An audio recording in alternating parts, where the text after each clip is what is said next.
আসসালামু আলাইকুম সকলকে। গত কয়েকদিন যাবৎ খুবই মেঘলা মেঘলা আকাশ, বৃষ্টি পড়ছে।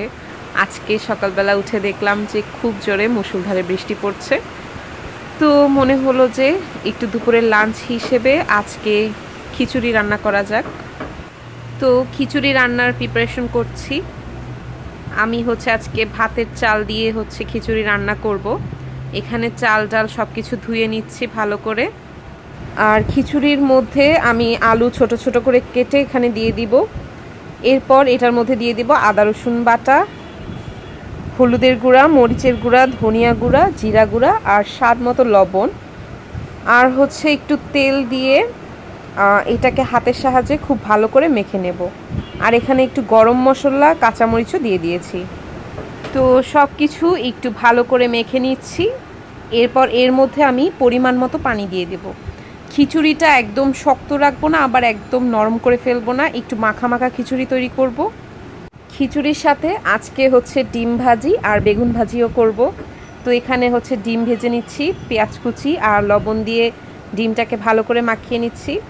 এরপর প্যানে তেল দিয়ে দিলাম। তেলটা একটু গরম হয়ে গেলে এর মধ্যে আমি ডিমটা ছেড়ে দেব। ডিমটা একটু সুন্দর করে ভেজে নিচ্ছি এপাশ ওপাশ উল্টে। এখন বেগুনটাকে একটু হলুদ, মরিচ আর লবণ দিয়ে আর সাথে সামান্য পরিমাণ তেল দিয়ে ভালো করে মেখে নেব।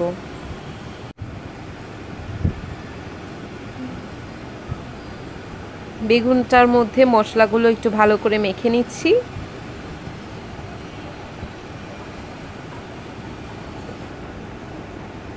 এখন ডিমটা উঠিয়ে ফেললাম। ডিমটা ভাজা হয়ে গিয়েছে। সেই তেলের মধ্যেই বেগুনগুলো দিয়ে ভেজে নেব। বেগুনগুলোও ভাজা হয়ে গিয়েছে। বেগুনগুলো এখন তুলে নিচ্ছি। তো ভাবলাম যে খিচুড়ির সাথে ভর্তার একটা আইটেম থাকা খুবই দরকার। এই জন্য একটা শাকের ভর্তা করব। এখানে সামান্য পরিমাণে তেল দিয়ে বেশ খানিকটা কাঁচামরিচ আর রসুন কুচি দিয়ে একটু ভেজে নিচ্ছি। এরপর এটার মধ্যে দিয়ে দিব শাক। শাকটা দিয়ে এরপর স্বাদ মতো লবণ দিয়ে একটু সিদ্ধ করে নেব।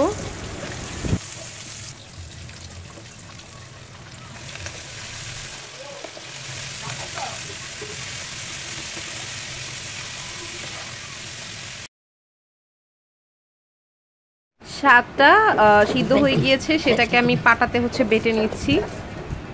তো সব কিছু রেডি হয়ে গিয়েছে। এখানে আমি একটু চাপা শুটকির ভর্তা বানিয়ে নিয়েছিলাম। এটা শাকের ভর্তা। আর এখানে আছে ডিম ভাজি আর বেগুন ভাজি। আমি একটু গরম গরম খিচুড়িটা সার্ভ করে নিলাম। খিচুড়িটা অনেক মজা হয়েছিল। আর খিচুড়িটা একদমই নরম হয়ে যায়নি, একটু মাখো মাখো ভাব ছিল। এখান থেকে আমি একটু শুটকি ভর্তা নিয়ে নিচ্ছি। এরপর শাক ভর্তা নিয়ে নেব, সাথে ডিম ভাজি আর বেগুন ভাজি। অসাধারণ একটা কম্বিনেশন এই বৃষ্টির দিনে। খিচুড়িটা থেকে যে কি সুন্দর একটা অ্যারোমা আসছিল, কি বলবো আর। বৃষ্টির দিনে কিন্তু এরকম গরম গরম ধোয়া ওঠা খিচুড়ি খেতে সবারই ভালো লাগে। আপনারা সবাই বাসায় ট্রাই করবেন। আমাকে কমেন্টে জানাবেন যে কেমন হয়েছে আমার রেসিপিটা। আর আমার চ্যানেলটি সাবস্ক্রাইব করবেন। সকল ভালো থাকবেন, সুস্থ থাকবেন। আল্লাহ হাফেজ। ডিম ভাজার সাথে গরম গরম ধোয়া ওঠা মাখো মাখো খিচুড়ি, সাথে বেগুন ভাজা, কি মজা লাগছে। আর বাহিরে তো পড়ছে মুষলধারের বৃষ্টি। এইরকম একটা ওয়েদারে এরকম গরম গরম খিচুড়ি খেতে কার না ভালো লাগে।